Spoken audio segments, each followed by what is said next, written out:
Вие трите ли всъщност сте ядрото на неща? Трите сме, да. Трите.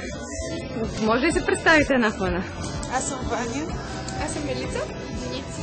Деница. И кога започнахте с това нещо да се занимавате? Да, миналата година пролетта. Аз сега правя копчета.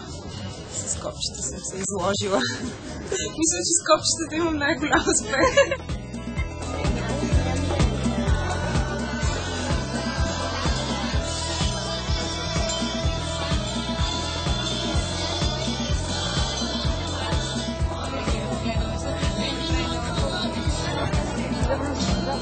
Двора си ни повика да направим тук нещата, защото е много цветен. Да.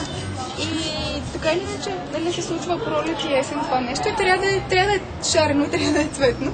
И така, оранжевата стена беше обединяващия елемент май на всичко.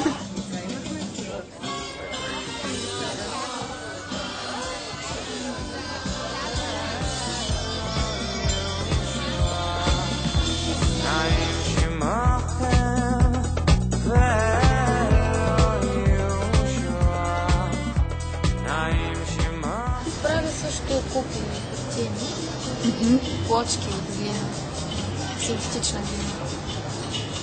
И как оцелява един млад творец в втория по големина град в България? Ами аз всъщност преподавам английски, това ми е основното занимание. Това ми е хоби. Всяка от нас се занимава с различни неща в ежедневието си, а пък идеята беше да покажем неща, които правим за нас с кеф. Малко ми е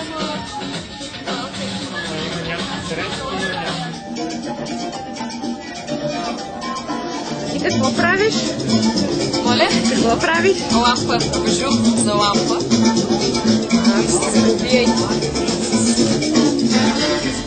Не, то по-скоро е някаква такава вътрешна потребност да се изразиш по някакъв начин. След като всеки от нас се занимава с нещо съвсем различно. Да.